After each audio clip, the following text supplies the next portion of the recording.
रंग आएगा जो चाय में आता है, और सीधा जो बागानों से चाय आती है वो 7,000 रुपये किलो उसकी कीमत आज से 8 साल पहले थी। आज कितनी है मुझे नहीं पता है।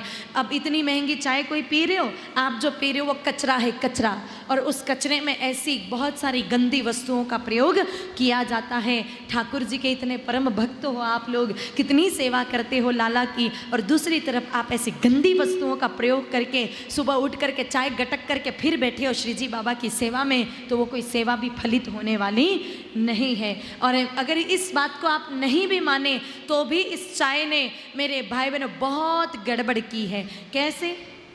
गो हत्या में बहुत बड़ी सहायक है चाय।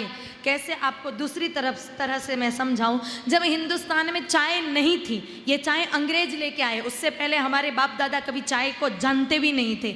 अंग्रेज आए तो चाय का पौधा अपने साथ लेकर के आए। तो जब चाय नहीं थी उस समय हमारे पूर्वज दूध का प्रयोग करते थे, दूध पीते थे, या फिर छाछ पी लेते थे, या फिर राबड़ी बना करके, घाट राबड़ी एमपी में बनती है राबड़ी वगैरह, तो उसका प्रयोग करते थे।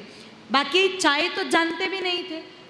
अब जैसे ही अंग्रेज आए उन्होंने सोची समझी साजिश के तहत चाय को इतना फैलाया कि एक पॉइंट पे जाके चाय प्रेस्टीज का सवाल बन गई कि अगर किसी के घर पे कोई जाए और चाय ना पिलाए तो लोग बातें करने लग जाते हैं कि फलाने के घर पे गए थे और चाय का भी नहीं पूछा। ये यही चाहते थे, वो अंग्रेज ऐसा ही चाहते थे कि ये चाय इनके घरों में ऐसी घुस जाए कि इनकी पूरी भक्ति, इनकी पूरी भाव ही भ्रष्ट हो जाएं। ये भले ऊपरी ऊपरी कितनी भगवान की सेवा कर ले, पर इनका तन, इनका मन से अंदर से दूषित हो जाए, और इसी कार्य में सफल हुए।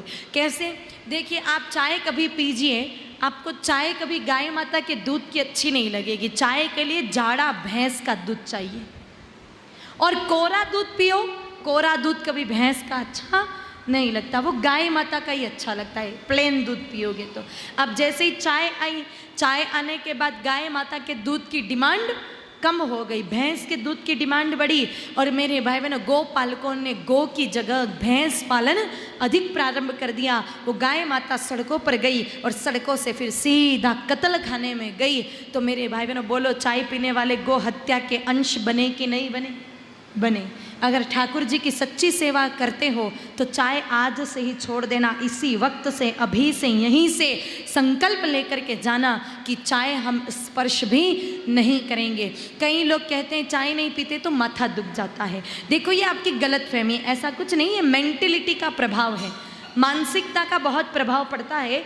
एक बार वैज्ञानिकों ने एक रिसर्च किया, किसी व्यक्ति को मृत्यु दंड सुनाया, किसी कारण से सजा सुनाई मृत्यु दंड की।